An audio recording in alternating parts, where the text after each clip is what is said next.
Let's talk Humber Real Estate exams. This video will be first a quick look at all the exams and their difficulty. Second, how these exams are graded. Third, two possible ways of how some exams are really hard and others easy. And fourth, last, we'll break down a really good tricky worded question you may see on the exams. As usual, if you are looking for additional support to pass these exams first try or crush a retake, look to my Exam Master mini courses in the description below. More on that later in the video, but let's just dive right into it. Also note there are chapters and time codes along the bottom of this video to navigate to one area over the other if you need certain information. First, a super quick look at all the exams and their difficulty. I have a pinned post in our Humber College Real Estate Facebook group that goes over each course. Course 1, 7 modules. The exam is 75 questions long. This is the only exam that is 75 questions long. I have a length for the course based on reading and studying at 2 to 3 hours per day at 20 to 30 days and a course rating of medium. Course 2, the biggest course of them all at 20 modules,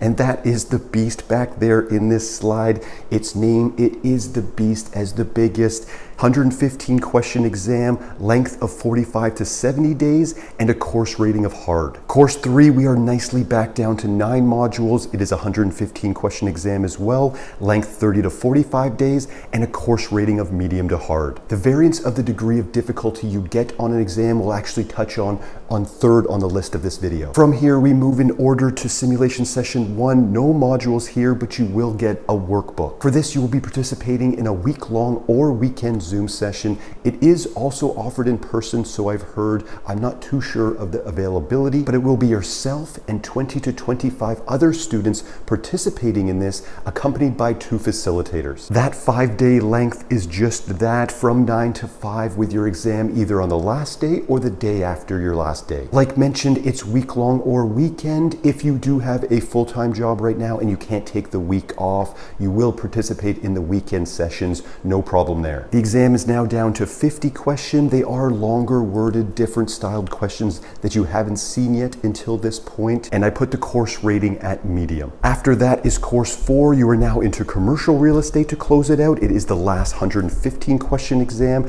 I give it 35 to 60 days. Of course, it can be done faster, and I do touch on that later in this video, and I put a course rating of this as hard. Last on the list as far as exams is simulation session 2, similar to Sims 1. However, it is 1 day less at 4 days. It has 46 questions on the exam and a course rating of medium as well. For this course, maybe more so medium hard. It will depend on which version of the exam you get. So that's it as far as exams. However, there is a course 5. It has no exam. It is only 1 module and it can be completed in 1 day. Realistically, it can be completed in 1 hour. Okay, that's a good rough idea of these exams, their difficulty, length, everything like that. Let's move on to second on the list, how these exams are graded. So I get this a lot at this point. When you pass or if you fail an exam, either way, Humber will give you an exam report. This is an exam report here, and we'll come back around to what's happening in the middle, but I want you to see something at the bottom. The final passing score is determined independently for each form using a variation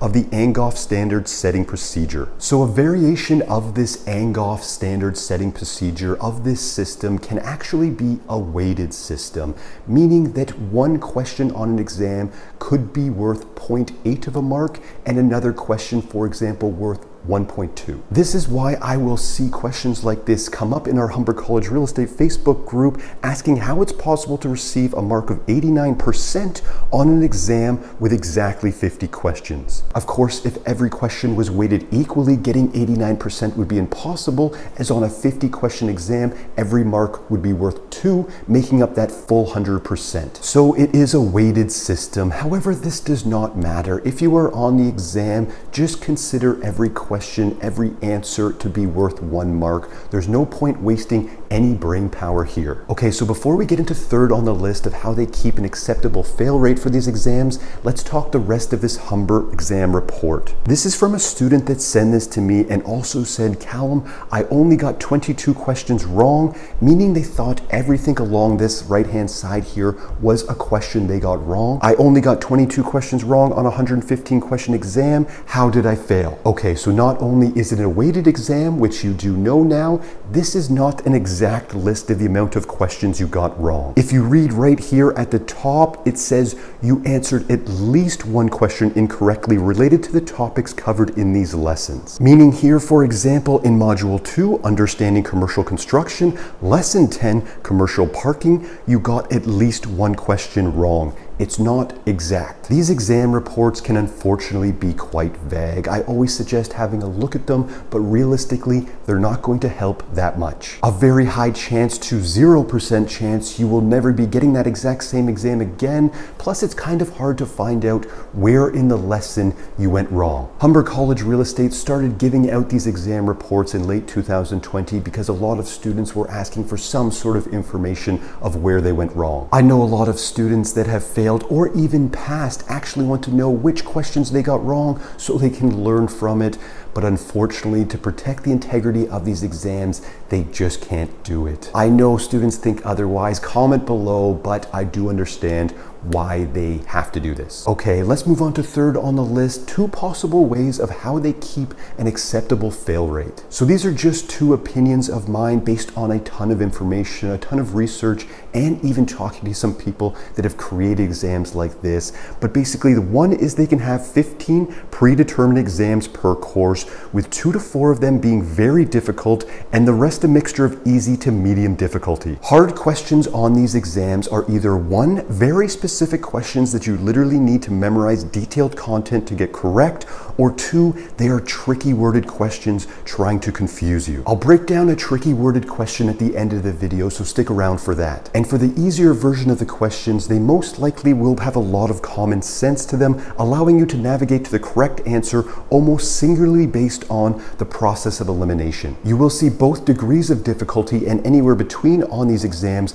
but it will depend on which version of the 15 possible exams there are to choose from if you're going to get a hard or easy one. The other possible way they do these exams would be RNG, a random number generator that will take from a large bank of questions. This way, no 2 exams will actually be the same. The random number generator will pick, for example, 115 questions instantaneously from a bank of, say, 1,500 to 2,000 possible questions. What will determine the degree of difficulty now is very similar. The RNG will choose from that bank of questions, and it'll depend on how the RNG picked your exam would be the degree of difficulty. And again, it would be instantaneously as it just chooses it, and then you take your exam. They will still reach their acceptable fail rate by doing this, of course, because it's over a large sample size. So those are 2 ways that they could be using to make these exams either hard or easy, because you'll get different responses. Even in our Facebook group, we'll have people say, this exam's easy, this exam's hard. It's not that polarizing. It will depend on which version you get. Okay, fourth on the list, let's break down a really good tricky worded question you may see in the exams. What to look for is so key to get those extra important, valuable marks. Here's the question here. Let's read it and break it down. An estate is an interest in land that contains various rights associated with ownership or tenancy. What statement is true regarding a fee simple estate? Okay, so ownership or tenancy. The question is giving us some information here. Always look to the question for as much information as you can get.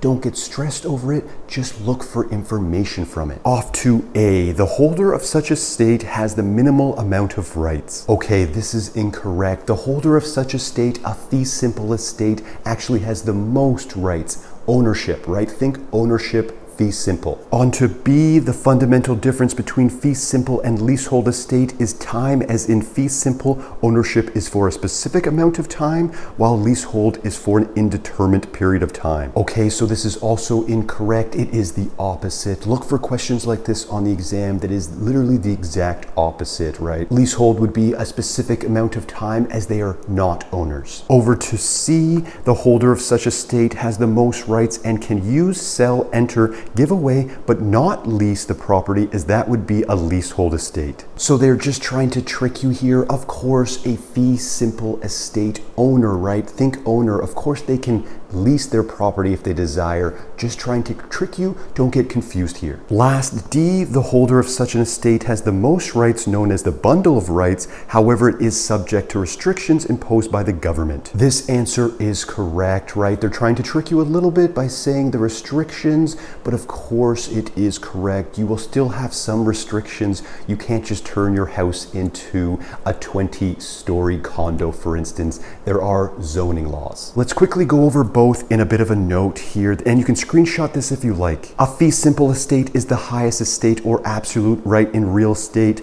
The holder of such estate has the most rights and the fewest limitations and can use, sell, lease, enter, or give away the property or refrain from any of these rights. The bundle of rights, known as ownership, is subject to restrictions imposed by the government. A leasehold estate isn't interested in land for a finite period of time, a week, a month, a year, 99 years, or any other specific period of time. In leasehold estate, the person who is granted the leasehold is called the leasee or the tenant, and the grantor of the leasehold estate is called the leaseor or landlord. In a leasehold estate, the tenant has only the right of possession and use, but not ownership. I really hope that helped, guys. This is a bit of a different video to really get into the nuts and bolts of what's happening on these exams. And again, like mentioned, if you're looking for additional support to pass these exams first try, look to my Exam Master mini courses in the description below. It's mini notes, mini quizzes, my exact fundamentals I use to pass all exams first try and in 4.5 months, and I also do video breakdowns of the 4 types of questions